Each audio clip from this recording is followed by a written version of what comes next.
Direction, Canada Sportsbook. Finally, Game Over Pro Wrestling is back on SDPN Sports. What is up, y'all? What is up? It's your boy, Avry Lewis-McDougall here, getting ready to recap Fastlane, pay-per-view highlight, doing some hot takes tonight. So, I'm joined by longtime contributor to SDPN Game Over, Arune Singh. Arune, how are you doing, buddy? Welcome back to the show. How are you doing, good sir? I'm good. Happy anniversary to me, 11 years of marriage. So I'm celebrating not with my wife, but my friend, the Golden Professor, who everyone gets to meet here for the first time. Yes. Got a new guest to Game Over Pro Wrestling, Ben Morse, of UNLV, UNLV lecturer, and ex-Marvel. Ben, welcome to the show, Ben. How you doing today?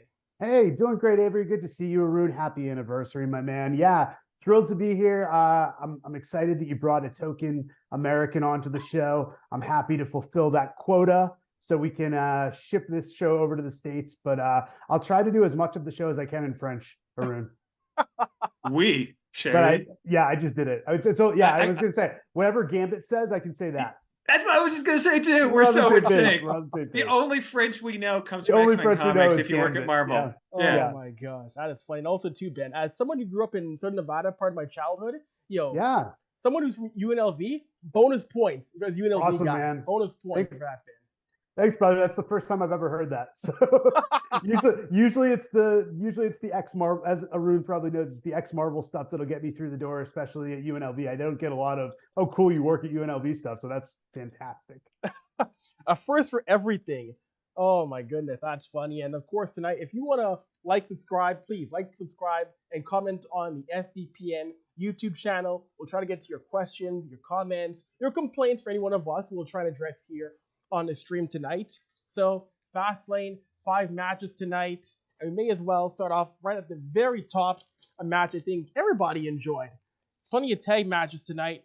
It was Cody and Jay taking on the Judgement Day, Finn and Priest.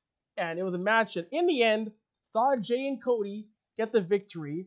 But it was a match in which I thought it was a fun match. It was a hard-hitting match. Got some fun interaction between everybody there, between Judgment Day and Cody and Jay. And just, what are your guys' thoughts? What were your thoughts on this match here?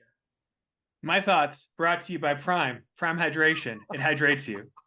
But no, honestly, I think if you had to take a microcosm of why I love WWE so much and put it into one match, this match is perfectly it. There was no, with these competitors and with the way they've all been booked, there was no bad finish to me. It didn't matter who won, honestly, in terms of who had the titles, because no matter what happened, there was some awesome potential story development.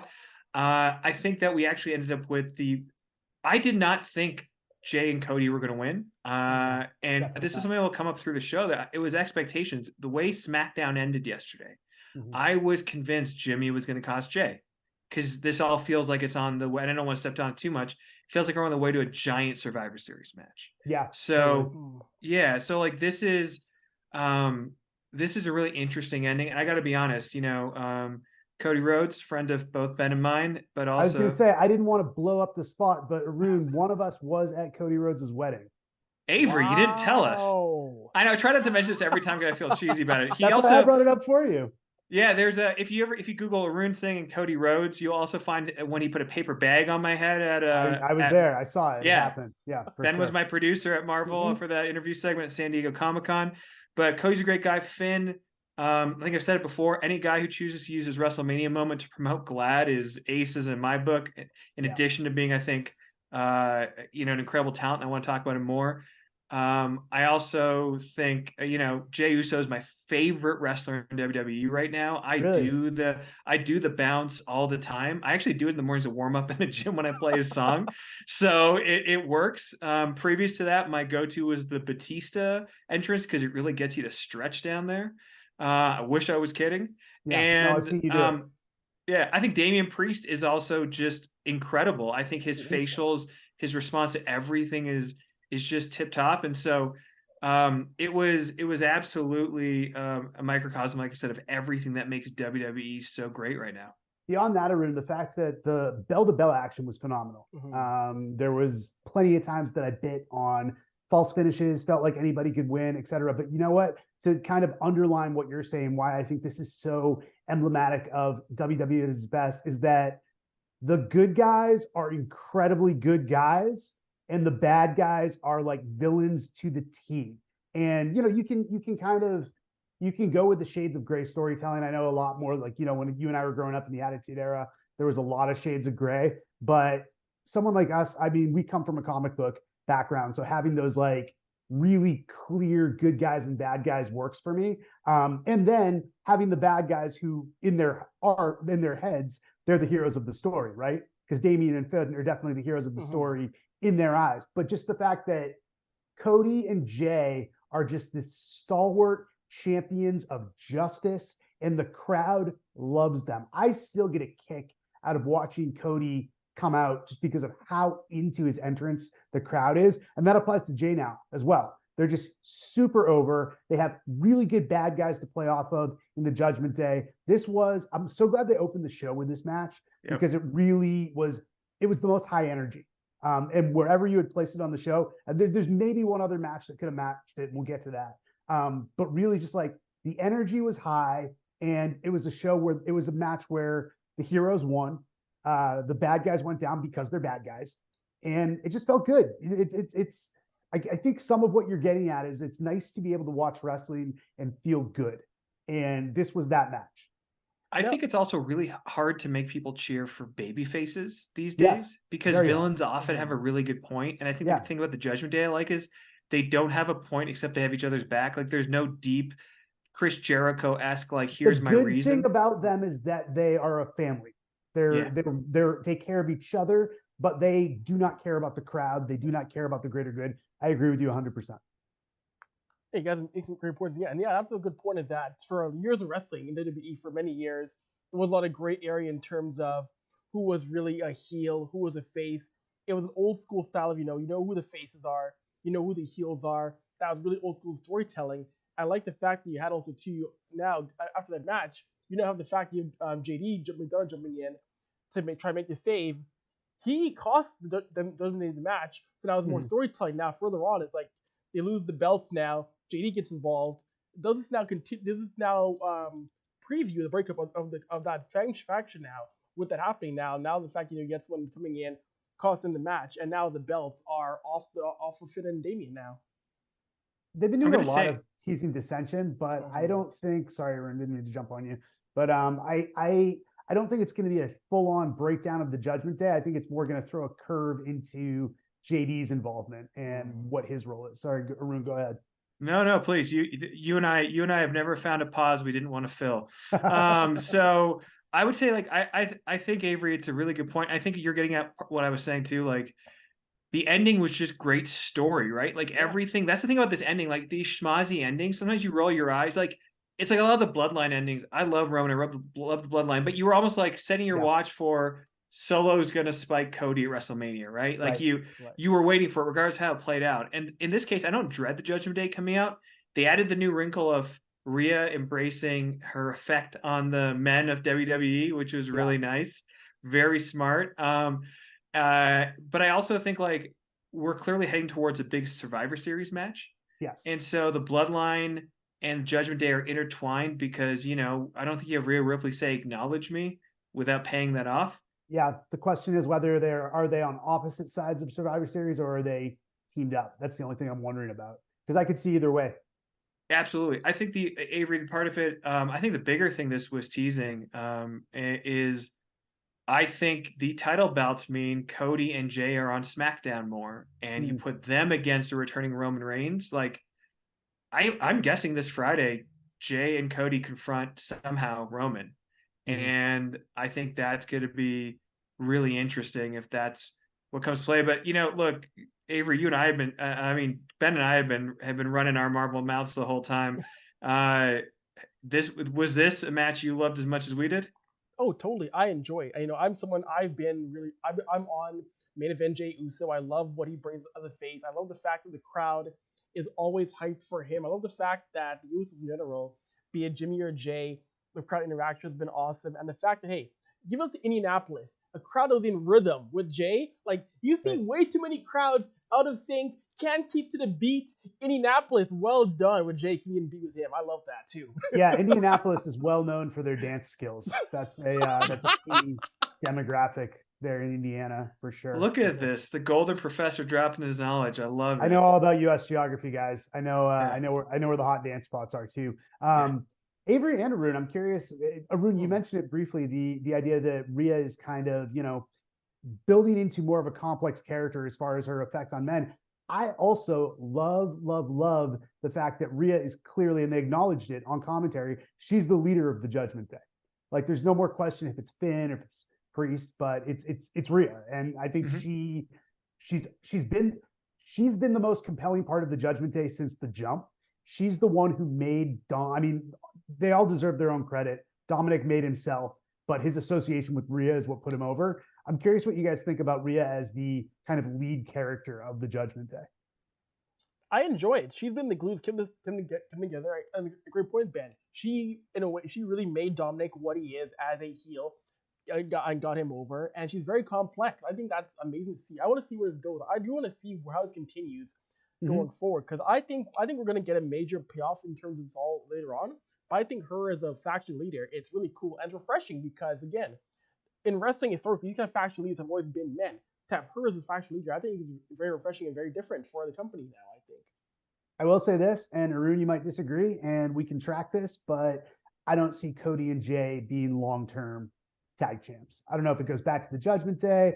I don't know if something happens with Kevin and Sammy, or even Drew McIntyre and a partner. But I don't see them holding these belts for very long. Neither do I. I actually think there's a world where Jimmy and Solo get them somehow out of it, because it feels like it feels like that would be how they redeem themselves, which is go do the thing, and then we get Jimmy and Jay together without blowing off what feels like will be a WrestleMania. Absolutely, a WrestleMania match. That's really good thinking. You're as smart as you are beautiful. Thank you. I got an A+ from the professor. I do want to talk about a couple of things here out of my notes. One, which is the pop that Jey Uso gets is ridiculous. It really is. I also want to say what's ridiculous is that he left his clothes in the dryer too long, because his pants and his shirt all felt too small for the guy. I think he's just been hitting the gym. Sure, but Ben, this may be hypocritical coming from me. Those clothes are too small. Yeah. And it's just like, he's in great shape, but like, it drives me nuts. There's something about his look right now that just isn't working, and it feels like I don't know what it is. I didn't like his tights. Yeah. That's the first time he's worn kind of traditional wrestling tights like that, and it doesn't work for me. I think he sticks to the cargo shorts and the jeans. Yeah. It fits. Like, he's in great shape, but I think the way his build is, this is the most body guy thing I'll do in the whole show. But like, actually, I had the same problem with LA Knight. We'll talk about it later. But like, his gear just doesn't work. But I do want to talk about how this match represents the worst thing that WWE is doing right now. And since neither of you guessed, I'm going to tell you what it is. Yeah, it is the constant cutting away from Cody when he does the whoa. They never show him doing it with the stuff in the background. You lose the effect. They almost got it for a second today, because I cut back when he did a second one on the ropes.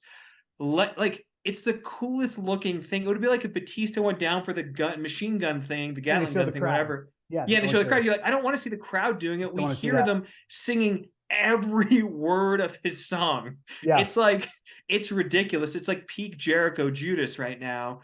And it is, you can even see when Cody walked out, I think for a second, he was like, wait, they're actually singing all the words. Like, so I'll be honest, like, it is, that was the thing. The one thing in the match that drove me nuts, besides Jay's clothing, was like, stop cutting away from Cody doing the whoa. It's one of the coolest looking things, and people are doing it. So just keep showing it so everyone feels like they can be part of it. I think it's that's really my only criticism. This was honestly, to me, a perfect match. I think storytelling, in-ring action, character work, and all the setup. I am never going to stop being amused by Paul Heyman walking up at the loudest part after match, yelling, "Call Roman Reigns," like this to his phone every time. It makes me laugh so much, and it works perfectly. It's very fun. I do want to mention that Paul Heyman, fully gray now, no more hair gray. dye, looking like a 1850s U.S. president. Very funny. Yes. And that was absolutely, that's him taking a bullet for the team for storytelling, because they mentioned it so much on commentary. The fact that he looks terrible, the fact that the man is willing to go ahead and look, white-haired and looking like Martin Van Buren. Absolutely. Yeah, props to Paul Heyman for going there. Hey, SDPN is the only place you're going to get not only analysis of the matches and of the action itself, but the clothes that Jey Uso is wearing, the hair dye that Paul Heyman's using. We're going to cover it all. It's a complete package. No, exactly. Yeah, right, Ben. Only here on SDPN. Nowhere else going to do that kind of commentary.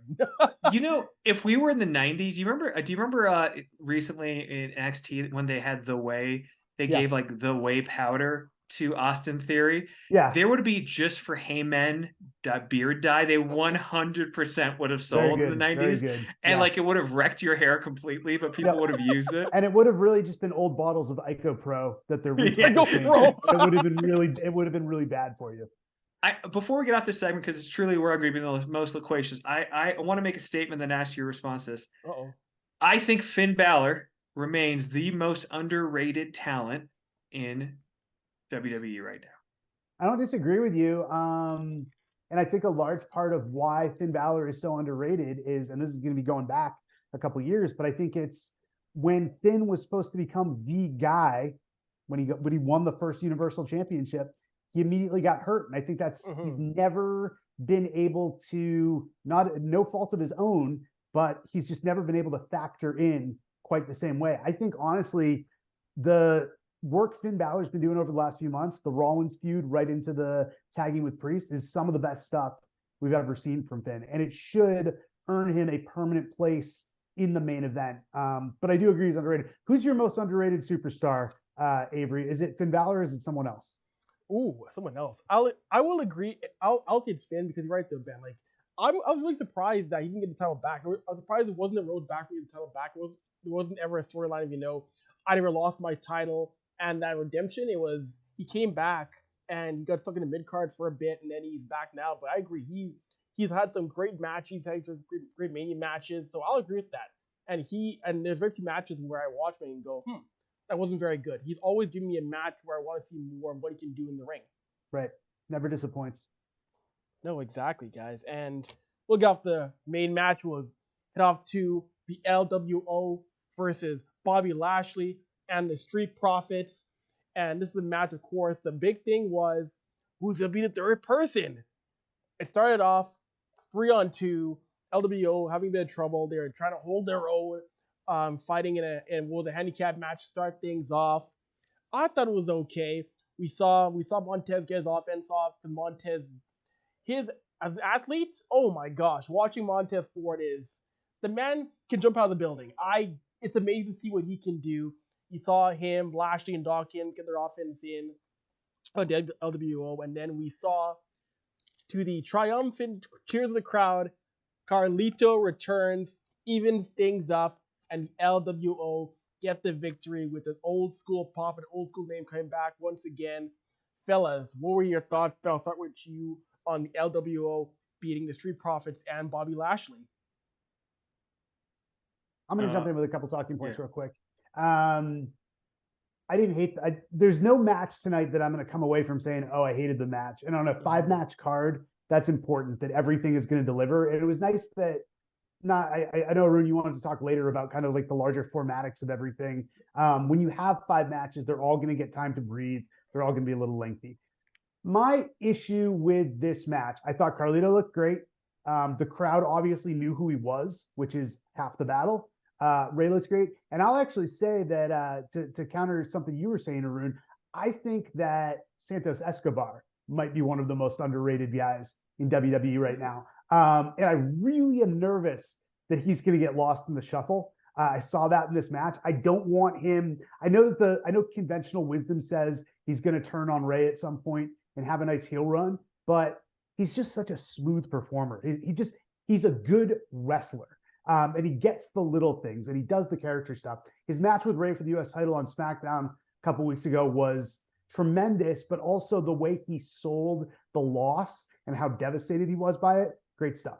My biggest problem right now is I love Bobby Lashley. I love the Street Profits. I like the idea of them being together as this dominant heel group, but I feel like they're getting handicapped right off the bat, both in the sense that they lost this match when really they needed the momentum much more than the LWO. But more than anything, something that always bugs me in wrestling is when lifelong baby faces like the Street Profits turn heel, which I think they're heels. I'm not 1000% on that, but if they are heels, and I think they need to be heels, you can't have the exact same entrance music, the exact same ring attire, the exact same everything. They haven't really moved over to the side at all. And I want to see these guys excel. I think Montez Ford is a crazy athletic talent, like you mentioned. And I think Angelo Dawkins isn't that far behind him. I think their teaming with Bobby Lashley could be something really special.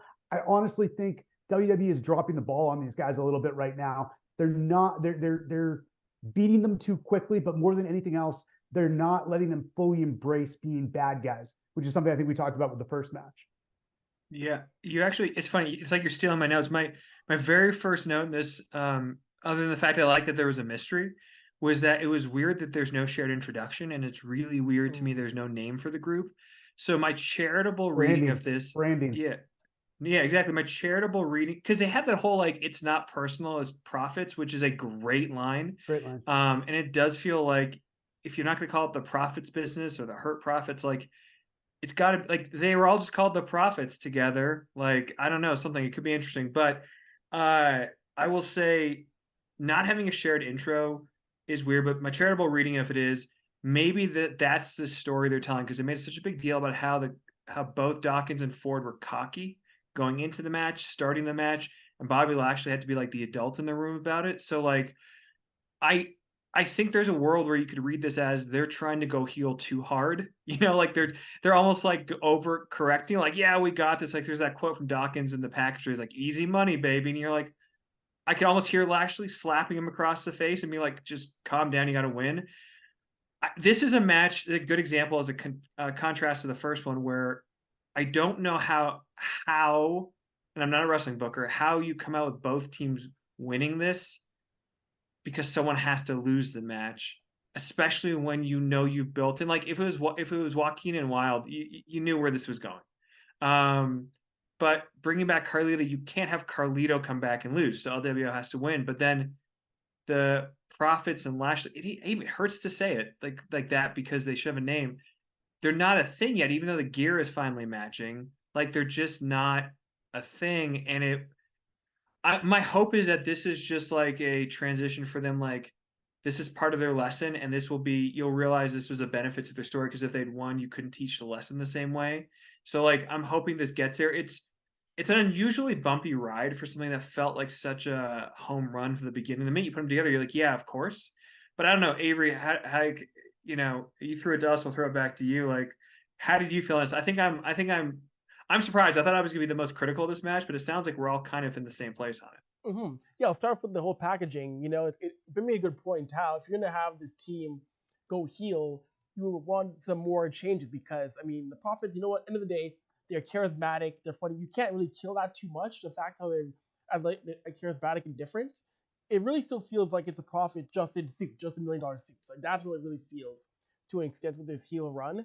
But I want to see how this goes now, because the lesson could be here now. It could be, we could see next week a lesson of, you know, oh, you guys lost, give me back your suit, give me back your suit, give me back your chains. You're not ready for this yet. It could be Lashley breaking them down even more, since when they lost last week, Bobby was already mad at them losing beforehand and threatened them with taking it all away now.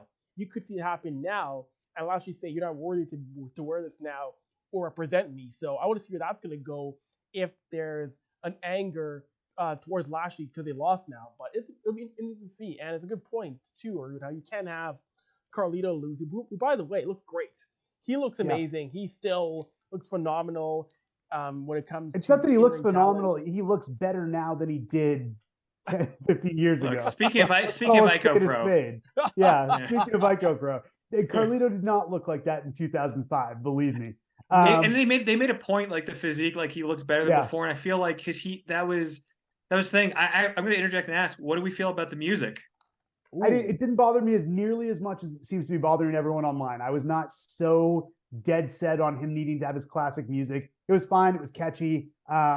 Maybe I'll hate it in 2 weeks. But I thought it was okay. What did you think, Arune? Were you upset at not getting? Well, the thing is, I actually think the problem with the "I spit in the face" of people who don't want to be cool. I wish they kept that and then got into the new music. I agree. Kind of like what they did with Gunther, where you have the Imperium bit and then it goes into the Gunther song, because the other song was too slow for a big face save. Sure. Like, it feels like it should be sauntering to the ring. It's such a heel theme. Yeah, it is. And so I think that was and also for anybody watching here, if you have never watched old Carlito, he had a great feud with Randy Orton, which had a 4-on-4 match where Randy RKO'd, I think, Trish Stratus behind the ref's back. Mm-hmm. Yeah, that was great. Carlito, you know what doesn't get talked about enough? The fact that Carlito in storyline was dating Trish Stratus, she retired, and then he immediately rebounded with Tori Wilson.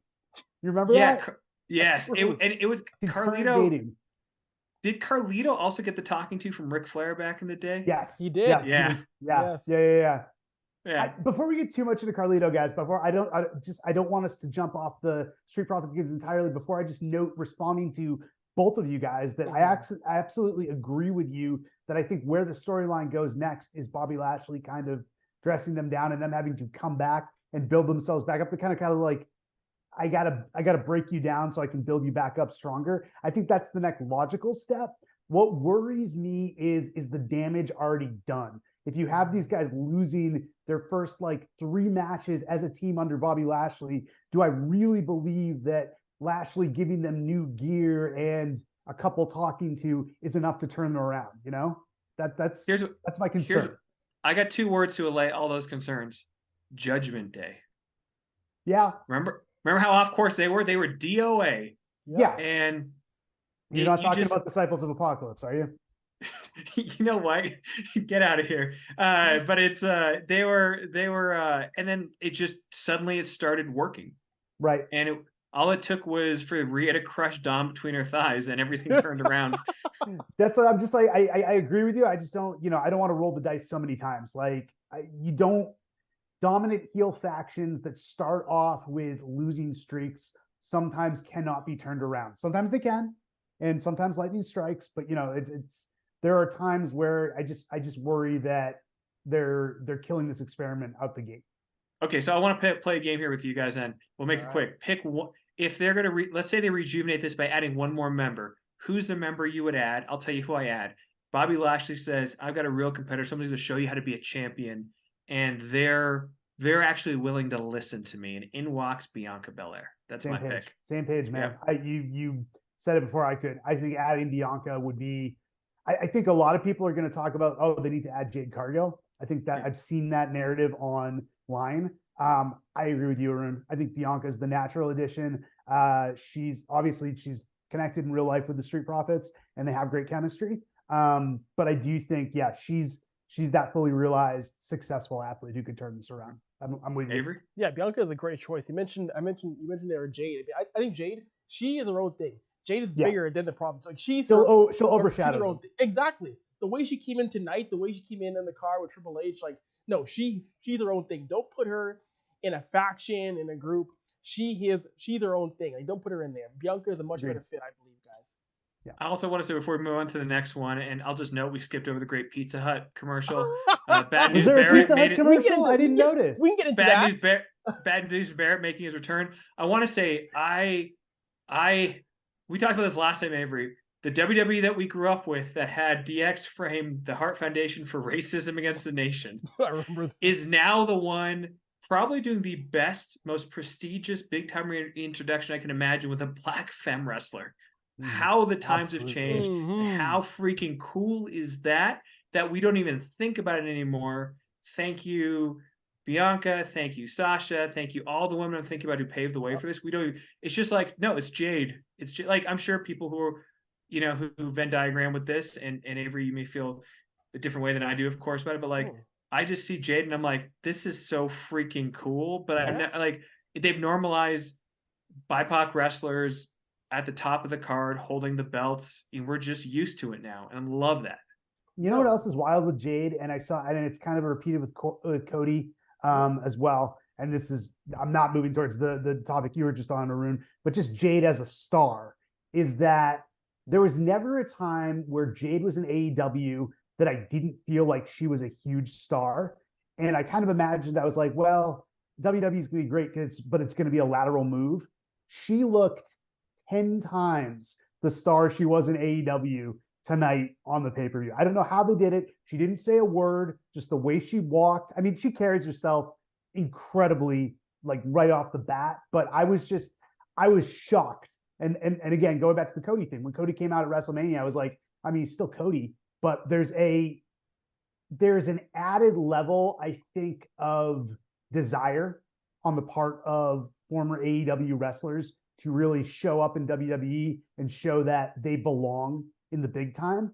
And not to get too off track, because I want to continue the discussion you were having about Jade and about BIPOC wrestlers, but I do want to say it's kind of cool to be back in a place that we haven't been in for well over 20 years, where someone could come to WWE and it's not just, well, they had a big name in ROH or they're big on the indies, but like, this is someone who had national television exposure, and now we're going to see what they can do in WWE. That's a cool feeling that we haven't experienced for a little while. He's almost like a modern Chris Jericho. I expect her introduction to feel like the Y2J thing, like against someone at the Rock level. Good comparison. Yeah, great comparison. And yeah, seeing our BIPOC wrestlers being elevated to that status of, you need to tune in to watch what they do because they're important. They're the big deals.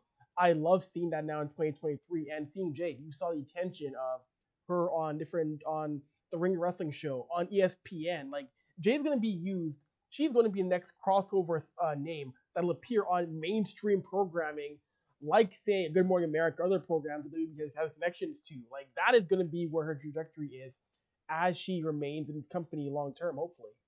I also think that's a really good point, Avery. And I think beyond that, it's also a time of, I don't know if we credit this to Triple H or not. I know the tendency online is anything good, that was Triple H, anything bad, that was Vince. And that very well may be true. But whoever is kind of being the big enough person to say that even though Cody, Jade, whoever came from AEW, we're not going to bury them to try to make WWE seem bigger, which for years and years and years, you know, with some exceptions, was the narrative. If you came over from NWA, if you came over from WCW, we're going to humble you a little bit. I mean, there's no better example than Dusty coming in '89, and they kind of, you know, tried to make him look the fool, and then he ended up turning it around and saying, well, I'm still going to be the biggest babyface in the company. But anyways, it's a whole nother discussion. My point is, there were years and years. I mean, look at Sting coming in at WrestleMania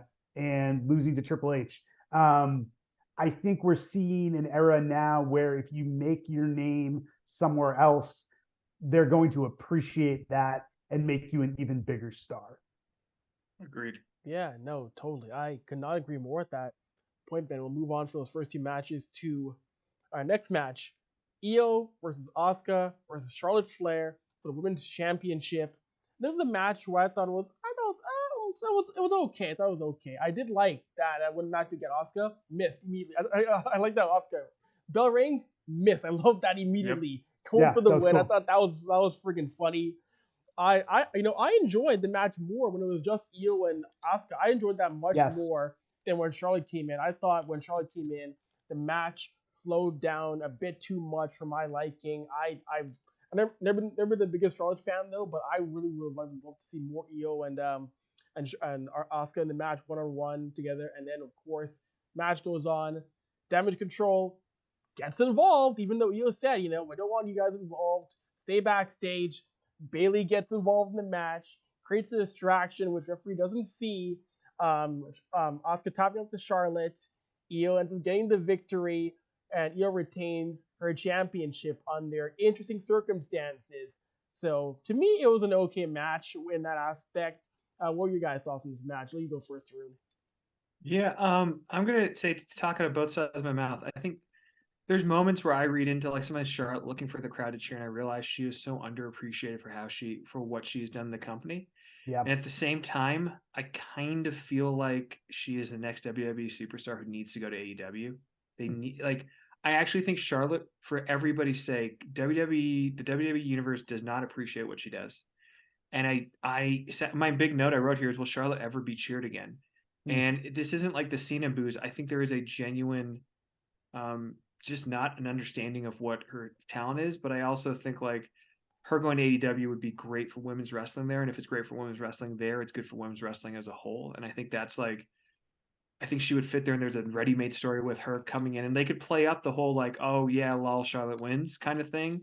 Like I would book Charlotte to go in there and win the title day one, just because it would drive everyone nuts. And I look at so many people coming up like Tiffany Stratton, Roxanne Perez, like I don't know where Charlotte fits in it anymore, other than getting her the title wins. This match to me never worked when there were 3 people in the ring. It only worked when there were 2. Yeah. I think Iyo Sky is one of the best wrestlers in the world, gender agnostic, and it was this match for me. I've made a vow to myself to never use the women's matches as like a restroom break, because like, not that it's wrong, but I just feel like I've been programmed to do that, and I really want to respect what is being done, and I do respect it, but I need to sit through mediocre women's matches the way I do through mediocre men's matches. And I guess like this, of all the matches on the card, this one also like the opening match epitomized a lot of what WWE is right now, which is the women's division hasn't fully clicked yet. In moments it works, but those moments are generally NXT related. I find the main roster ones, it's not working. The irony being some of the best women's booking ever was Black and Gold era NXT booked by Triple H. So I don't have much else to say on this, so I will cede the floor to the two of you. I have a few thoughts. I have thoughts on each of the women. The first thing I want to say is, Arune, I did not have Charlotte to AEW anywhere in my notes, and I think that's one of the best ideas I've heard in a long time. The only thing I thought about Charlotte as we're doing this match is how many times is she going to have to do a great move and then go, come on, or let's go, and have the crowd boo her, just because I agree with you. Charlotte is one of the best, most athletic performers. You talked about gender agnostic in regards to Iyo Sky. I'll say gender agnostic to Charlotte Flair. She's just one of the best of her era.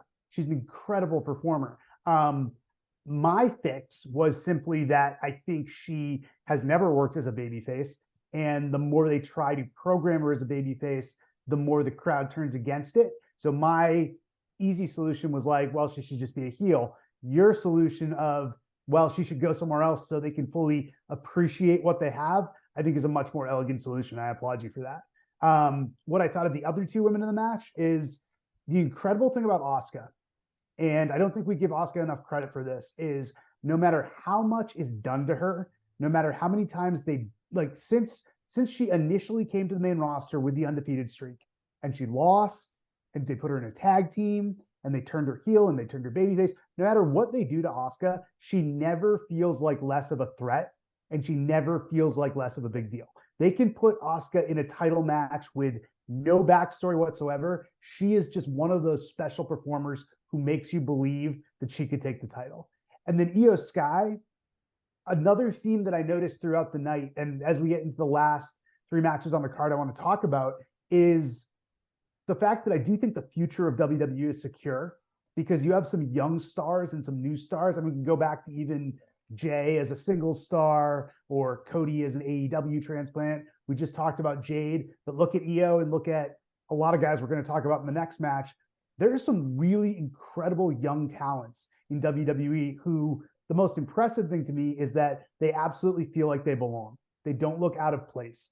And I will give WWE credit for the fact that I do think they're building new stars. And I think Iyo Sky is one of those. And then the last thing I'll say before I throw it back to you, Avery, because I believe in the point you made, is that I need to see Iyo Sky against Asuka one-on-one. I know they just had a great match on SmackDown. I need to see it given the pay-per-view or premium live event spotlight at some point. I don't know if that's, I'm thinking a million years ahead, because I think that, if I'm guessing right now, I think we're headed towards Bianca Charlotte at WrestleMania, and I think we're probably headed towards Becky Rhea at WrestleMania. There's room for a few more women's matches on the card. I think the natural assumption is we're going to see Iyo against Bayley, but I wouldn't complain if we got to see Iyo against Asuka and give it a little more time to breathe. No, of course, watching those two, they complement each other so well in the ring. Like if this match was just those two going at it, it would have been a 5-star banner match, I believe. Shout out to the ratings system when I think it's a bunch of junk, but I think those two would have been just great. I don't think it should have been a triple threat match. I just felt it got too convoluted having a third person in that match. It didn't really click for me. And good point to me. Yeah, you look at NXT and where Charlotte is. NXT has so many great young talents in the women's division who are going to be main roster wrestlers for a very long time to come. And personally, I love NXT. People who say NXT is boring, I don't get. I think that's one of the best shows in wrestling, period. I've tapped in every Tuesday night for NXT. I think it's amazing what they've done over the past year or so. But yeah, I think those two should have been a singles match. I think we're going to get those two again some way, somehow. And that's what the point on Arune made on Charlotte going to AEW. My thing is that with the way that they booked the women's division over there, I don't know how they're going to present her, because the way they've done women's wrestling over there has been, for the most part, for me, bad. No, I watched it. Avery, I think. Go ahead, Arune. I think what I said, just jumping in, I gotta say, I think that's the thing, though. Charlotte's too big for you to control how you present her. Right. She's going to tell you how she's presented. And then when you put her, what you're going to have is someone who is at the top of their game with other great talents there, the Britt Bakers of the world, the Karashitas, and it will give you fresh matchups, fresh opportunities. They have 2 women's titles there. She can win the TBS. Which one's the women's? TBS title, TBS, the first night. And no one, if it's not the AEW Women's Championship, no one's going to, I think, bat an eye. And I think it'll force everybody to raise it, because I think what you see that they did with Toni Storm recently, they've really been working on that character work, giving more to those people, so it's not just about titles. So I think they're moving to a better direction. It remains a weak spot for them. I also want to say, Ben, I think conventional wisdom says your WrestleMania predictions are right, but I think in a world where Tiffany Stratton is having the matches she has, where Kairi Sane is apparently on her way back, where Jade is coming up, you might be right in those matches. We just have a bunch of women's matches, but now, I'll say the potential for the women's division, all these matches, like the minute you put Kairi, Jade, and Tiffany in that group of people, I want them to face anybody. Like Charlotte and Tiffany Stratton could go for a non-title thing just for it. I hate to say Battle of the Blondes, it sounds reductive, but you could have role model versus teacher versus student, basically, with Charlotte and Tiffany Stratton. I'd be like, give me that match. I want to see it. I think we joke she's at the tippy top, whatever her saying is. She's so good, it's ridiculous. It's just. I will also say that the thought of having Jade and Charlotte on the same roster and not running them against each other at a WrestleMania feels insane to me now that I put it in front of my face. That's actually, you're right. That actually feels like the match. Yeah, it feels like you can't not do that. Maybe you need another year to build it up, but I don't know. I might just go there. Yeah. There's a lot of it's funny for the fact that we just basically said that the women's division is not maybe in the best shape it's ever been in WWE right now. There's a lot of intriguing matchups. There's a lot more intriguing matchups on the women's side as you head towards a big event like a WrestleMania for me than probably on the men's side, honestly. Yeah, no, there's a lot of interesting matches, especially with those coming up from NXT. I'm gonna be tapped in for that coming up soon, hopefully. And going from that match now to another tag match we had. Jimmy and Solo taking on the GOAT, John Cena, and one Mr. Ladarius Allen Knight, LA Knight. Love it. In a tag match that was originally, we know the backstory, is originally going to be Cena taking on the Bloodline by himself after AJ Styles got taken out. LA Knight jumps in for the save. He's now Cena's partner. And I mentioned this in our group chat, how funny it is with wrestling logic, how you can just take a contract, write your name on it, and now you're in that match, which legally is probably illegal. But it was interesting to say. I gotta say, I do feel a little bad for AJ Styles, whose role in this whole thing was to get beat up and then disappear. And Arune and I know AJ from way back. We've eaten at a Waffle House with him before, so we have a lot of love in our heart for AJ. But I want to talk about. We can talk about LA Knight. No, but Ben, I gotta stop you for a sec. Uh-oh. Yeah. You have to remind everybody, we formed a faction with Nigel McGuinness AJ Styles and Christopher True. Daniels True. back at the Marvel offices. What we should were send called, those we don't pictures know, out. but we have a I photo. don't And we're know. still dining out on it. There's a great photo. Here's what I'm going to say. We can talk about LA Knight in a sec. We can talk about John Cena being the greatest. We can talk about Jimmy Uso's role. The guy I want to talk about in this match is Solo Sikoa, because Solo Sikoa has been on the main roster now for about a year. He looks like he's been there for 10 years. He looks so comfortable. He is the most natural, pure monster heel that I've seen. I think he is, as a physical worker, on the level of his brothers almost, which is insane when you consider how good his brothers are. But just the little nuances to his character, his menace, the way he's held his own within the bloodline. And the bloodline is the biggest names in wrestling. Beyond, not even just Roman, like from the Usos, one of the greatest tag teams of all time. Sami Zayn, when he was involved, was incredibly over. Paul Heyman even is a legend. Solo Sikoa looks like he belongs right there, shoulder to shoulder with all of these guys. We could talk about the match and we could talk about the other performers, but I just wanted to say that because I've been wanting to say that for a long time. I've been impressed with Solo Sikoa and how just seamlessly he's found his way into the mainstream and into the main event. So I just wanted to start off with that and then kick it to you, Arune. Yeah, I want to say, you can snap into a Slim Jim or you can pop into Pop Chips. Pop Chips. They're like chips, but poppier. So I just I want to say, first of all, the Jey Uso song is so awesome. Yeah. The Jimmy Uso song could be awesome if it didn't sound like it was made with Winamp and a Casio keyboard from 1999. Yeah.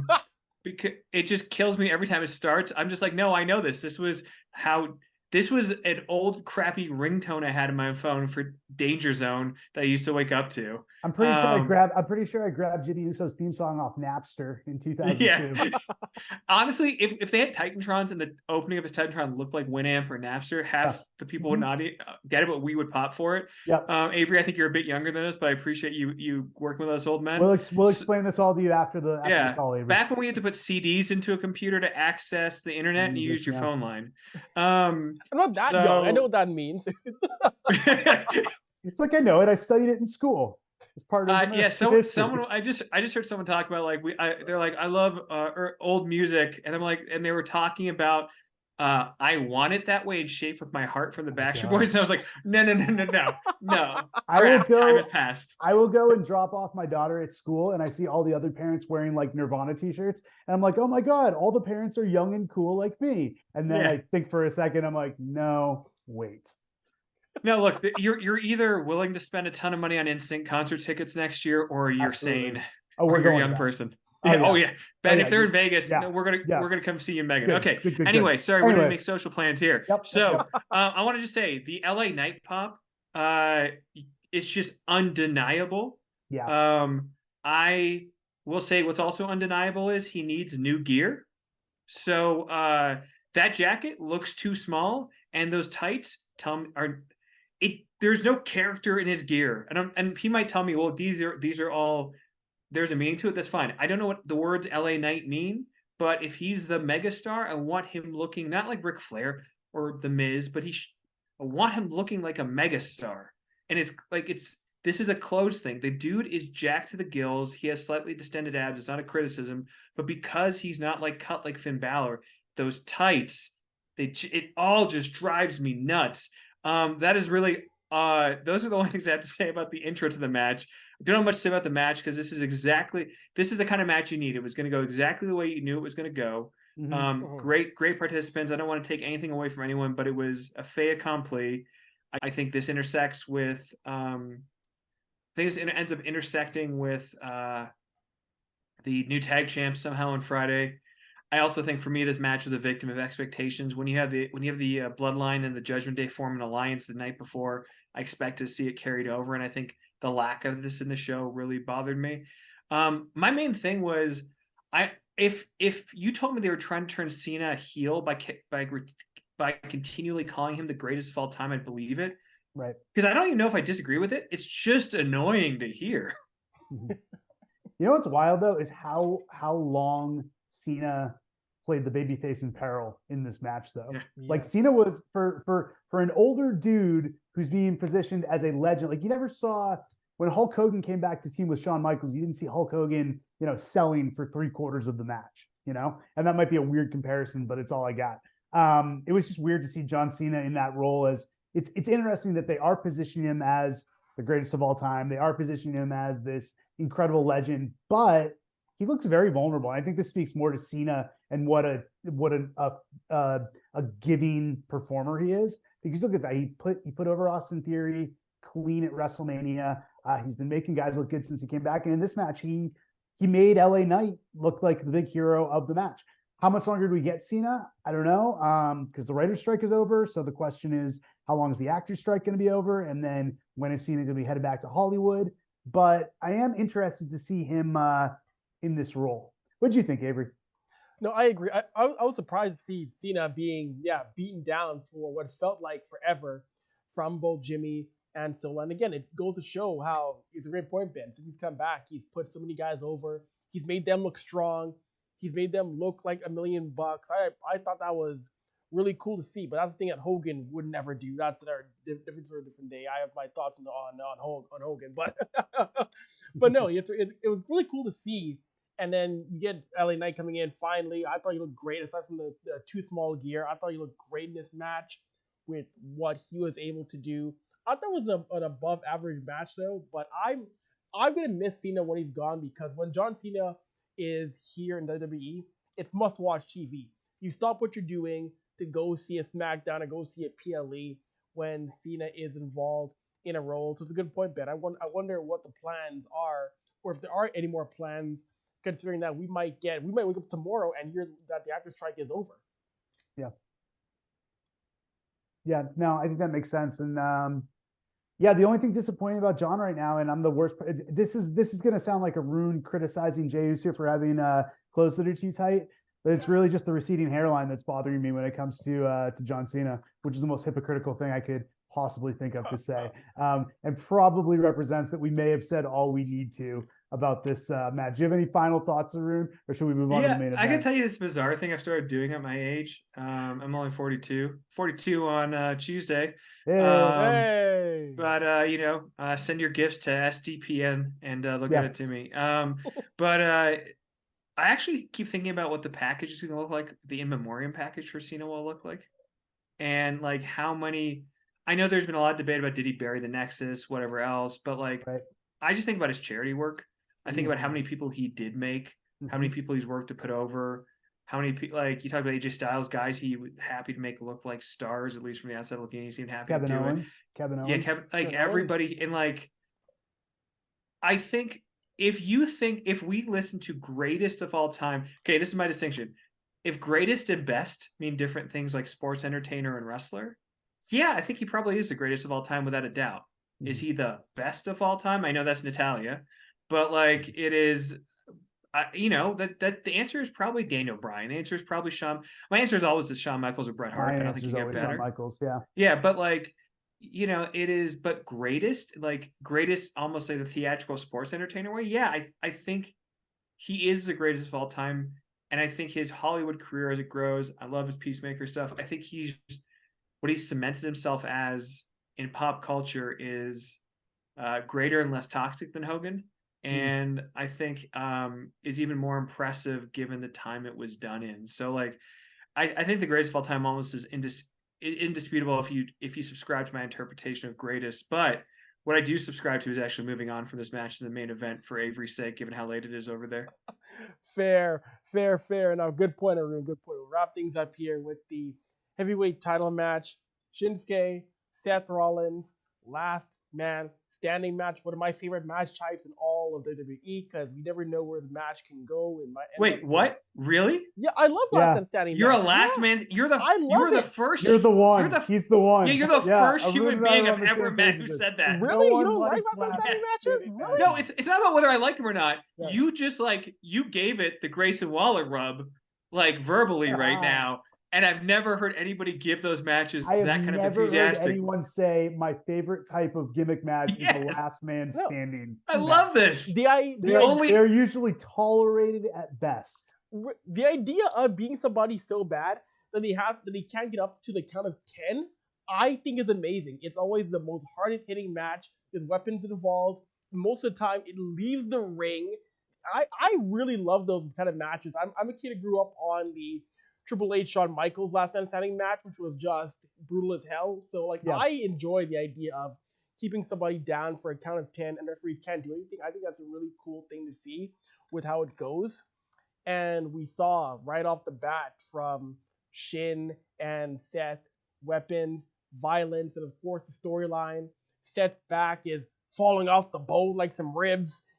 How long can he go? He's done. He's gonna give it up. And I loved Shin continuously targeting Seth's back, playing it up, trying to keep him down. I love that diabolical heel sense. I'm gonna target your body part to the point which I'm gonna incapacitate you, not just for this match, but for your life. I will say this storyline and this feud, and Avery, to your point, I really like this match. I wasn't sure I was going to, because like most normal humans, I'm not a huge fan of last man standing matches. Just the idea that you have to keep someone down for 10 seconds and there's just these breaks in the action usually don't do it for me. I thought this one was played beautifully. I thought Shinsuke is, I was skeptical of the Shinsuke heel turn. I was like, he's doing great as a face. Let's just let him grow on Raw. But he's just so good as the sadistic, diabolical heel.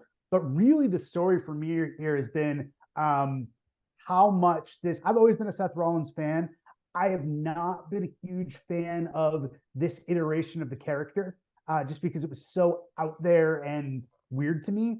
The layers of vulnerability that this Nakamura feud have added to Seth, making him, he's still peacocking, he's still wearing ridiculous outfits, he's still laughing, but he has these vulnerabilities now.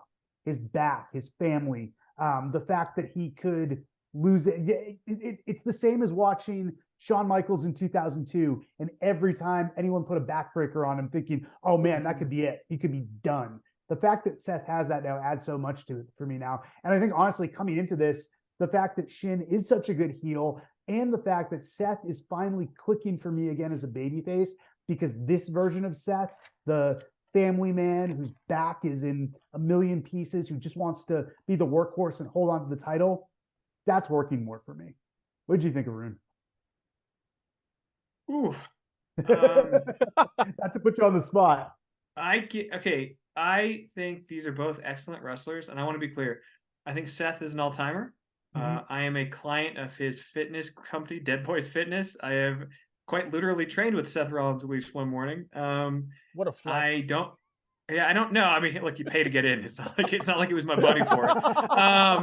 But it's a day with the Dead Boys. Truly, Dead Boys Fitness is incredible. I credit it with turning my health around over the last 7 years, or at least not being in a worse place. And so, and his business partner, Josh Gallegos, is a legend in the CrossFit business. Great dude. So I think, as far as I know, Seth, everyone says he's a wonderful human being. I think he's an incredible wrestler. I think he is excellent in everything he does. And every time he is on my television, I want to turn it off. And this match was no exception. And it is not out of malice. It is not about being good or bad. I can't get into it. And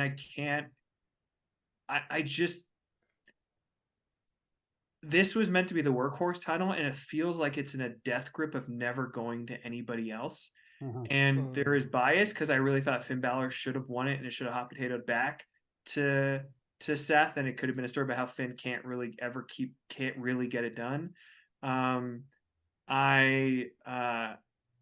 I see Seth, I think about him eating those chicken wings, throwing them on the ground, and it feels incredibly wasteful to me, and it drove me nuts in the Buffalo show. Sorry, Asian parents, it's how I was raised. And it drives me nuts. We'd see food fights on TV. You're like, what is with Americans and their indulgence? Saved by the Bell, screw you. But it was, guys, I'll be honest. I hate the song. I hate it. I hate the singing to the song.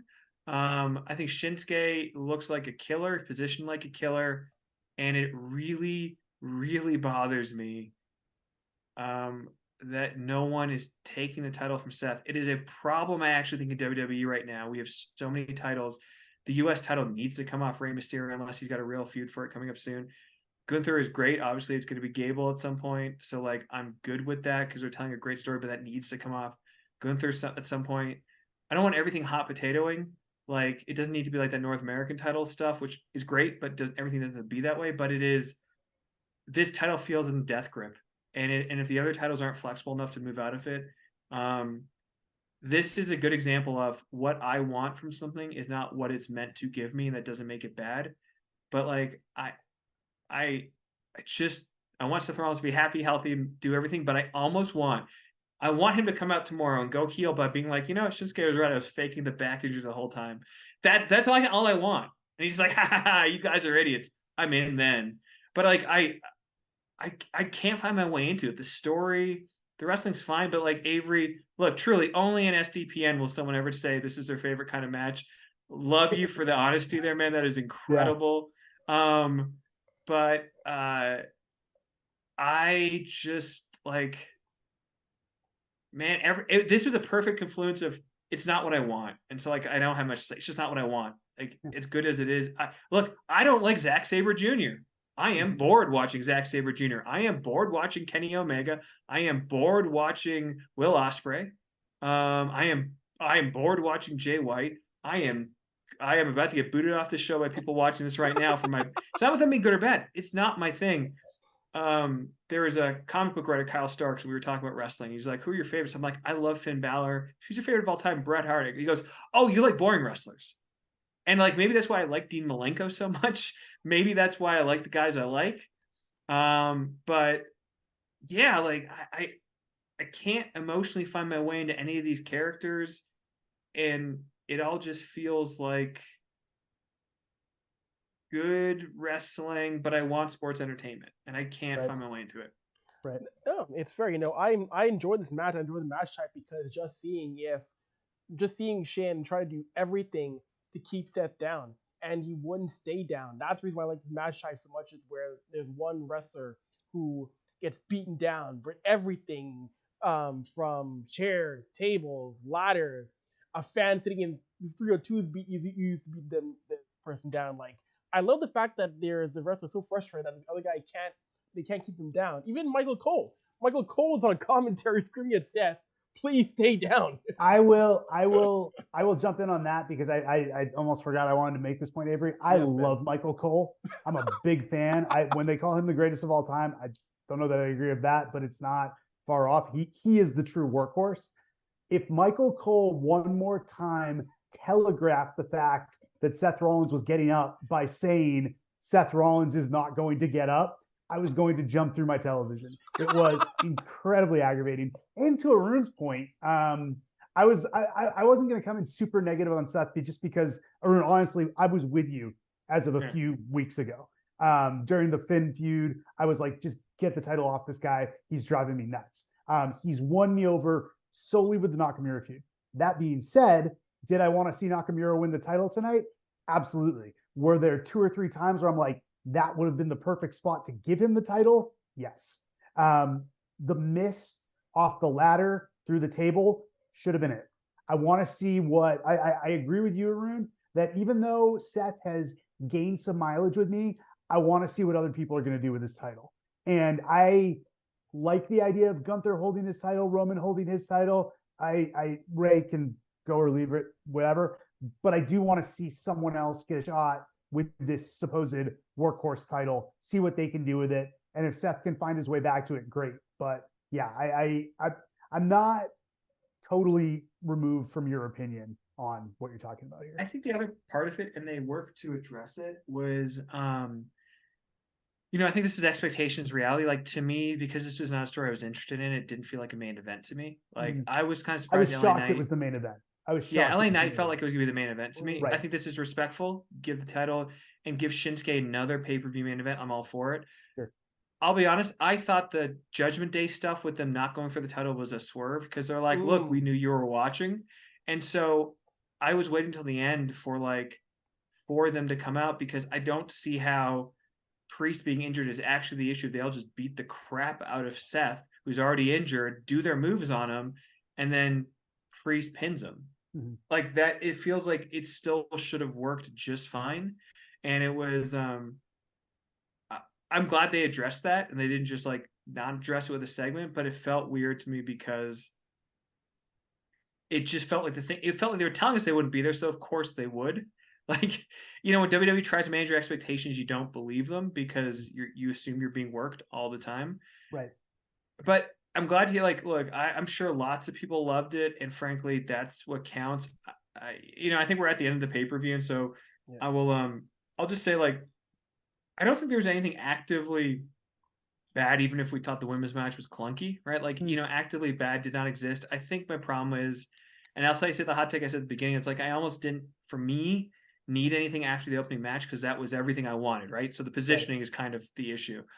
But I think the Profits match left me confused, and that's not a bad thing. It's just, it's a thing. And then the LA Knight match is what it was, and you need to have those on shows. The women's match was unpredictable, but, sure. And then the main event for me kind of felt like it's, okay, so Seth gets a new challenger, and then okay, but if not Finn, if not Shinsuke, I know last time Avery I predicted this in main event Jey Uso WWE or WWE heavyweight champion so that he can stare down Roman and they both have titles at some point. Yeah. That doesn't seem like the thing that's going to happen now. It doesn't seem like it's going to be Cody. So who? And I'm not saying there aren't people, but just who is going to feel credible in that position if you have two guys who everyone loves, who are deserving champions, who don't happen. It's not like Karrion Kross is showing up, probably wrong brand, and you're taking that challenge seriously. And so that's it. Kind of I can't damn something based on what I don't know is going to happen, But at the same time, I can't help but watch it and say, okay, I'm not okay. I just felt deflated at the end of it. But I think I will make my boldest take. I'll throw it back to you guys. I actually think WWE needed a PLE like this.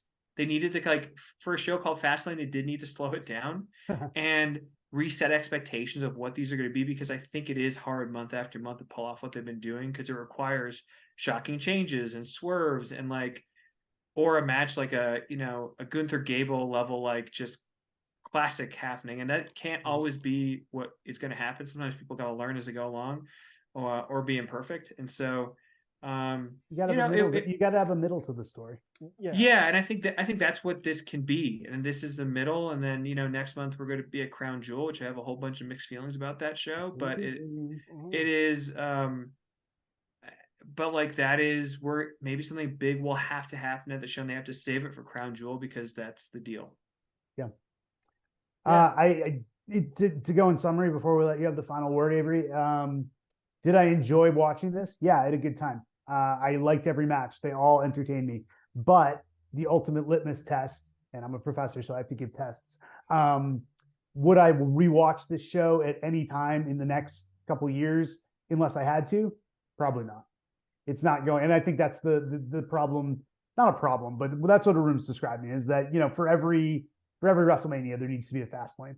There needs to be these kind of middle of the road, to really wear out the travel metaphor. There needs to be these middle of the road shows. And I think it was fine. I think it was enjoyable. I think I like your point, Arune, that I think this was a step along the journey. It wasn't the start of anything exciting. It wasn't the big conclusion of anything. Everything felt like it was just a middle chapter to the book. So what's next? Something exciting to be next. Crown Jewel, they'll probably do something big, because they always do for the Saudi shows. Maybe we get Roman against Cena again one more time. I'm wondering, heading towards Survivor Series, I'm hoping they do War Games again. They've got a lot of interesting storylines and faction stuff. If they wanted to do Judgment Day versus Bloodline, if they wanted to do Judgment Day with Bloodline against a super babyface team, there's a lot to go from there. So I do think the next couple months are going to be exciting. But yeah, this was a show, and credit to all the performers on it. Credit to everyone who put it together. It was a show. No, it certainly was, boys, and credit to Pizza Hut for using live ads mid segment. Did they mention Pizza Hut? I didn't notice that. Right. Yeah, we only on the SDPN we only believe in Panago Pizza, and that was maybe a few years ago we did. So I just want to be clear, Panago, if you don't want to support Steve Dangle, I get it. Come here to Avry. He'll take care of you. There you go. Also, I will say this. I don't know if this happened to you guys, but while I was watching on my Peacock ads, I got a Domino's ad, which just blew my mind in the middle of this Pizza Hut laden show. So the pizza wars are alive and well, gentlemen. The pizza wars are alive and well. Yes, they are. I want to find out who'll be the recruit to jump on a Pizza Hut ad and a Domino's ad in the same night. Who will be the recruit of that? Oh my gosh! But yeah, no, I thought this was it was a good card. It was a good card. That's a good point, Ben. Would I watch this card again in a couple of years? Probably not. But I thought it was an okay card. It was an average card. It wasn't bad. It was just there. If I had to grade it, I would give it maybe a C plus. It was okay. It wasn't good matches. Wasn't overly wasn't extra, but it wasn't a bad card in my mind, fellas. So, all right, we'll wrap things up here on Game Over Pro Wrestling. Before I let you guys go, let you guys plug your social medias. Arune, where can the folks find you on social media, good sir? At Ben J Morse on Twitter and at at Arune Arune on Twitter, because that's the only name I'm going to call it. So I don't take the colonizer names. And then on Instagram, you can find me at Arune Singh. And on TikTok, you can find me at Arune Singh, A-E-H at the end, because there's not a lot of good variations of Arune Singh I could find there. If anybody ever wants to hit me up, I'll say this, if you're someone looking in the comics industry, you want to talk for a few minutes, as long as it's not about your pitch. If you want to talk about getting on the marketing sales side of it, always happy to have a chat with someone. I had a pitch for you. I said this before, and I got to know our good friend NXT superstar Scripps this way, because we have chatted about his mutual love of comics. So so that's I'm always happy to chat with people, and always happy to chat wrestling. So just hit me up, and I want to say thank you, Avery, for the opportunity. No, of course, absolutely. Arune. Thank you, Avery. And Ben, for yourself, your plug. I guess what Arune didn't already plug before on your behalf, if you want. You can find me on Twitter at Ben J Morse, Morse like Morse code. On Instagram, if you like comics, follow me at Ben Likes Comics. If you don't like comics, probably not going to want to check that one out. But it's me posting art and talking about comics a couple times a day. I do have a personal Instagram, but you got to join Ben Likes Comics. Then if I like you enough, I'll give you my personal Instagram. And I forget what I am on TikTok. It's been so long since I've used it. So just follow Arune on there. It'll be good. Oh my gosh. Anyways, been a fun chat, talking some pro wrestling. It was funny. It was a blast. Gotta do it again sometime on Game Over Pro Wrestling. And for those of you who are watching tonight, thank you all for tapping into the SDPN YouTube. Like, share, and subscribe to all of our channels. We have everything on this channel, from pro wrestling, F1, basketball, hockey, football, whatever you got, we got it cooking for you here on SDPN. I'm Avry Lewis-McDougall, and I am out. We'll talk to you guys later on. Have a good night.